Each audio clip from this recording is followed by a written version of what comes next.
Okay, have you ever said something simple and your partner heard something completely different?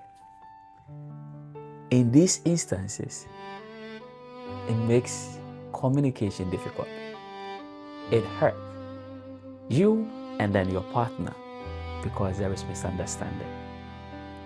Here is what I suggest, that whenever these issues arise, stay calm, be gentle, and repeat what you said so that there is clarity. Another view is validating and acknowledging your partner that you see them, you hear them, but this is what I meant to say. Last but not the least, ask your partner, what exactly did you hear?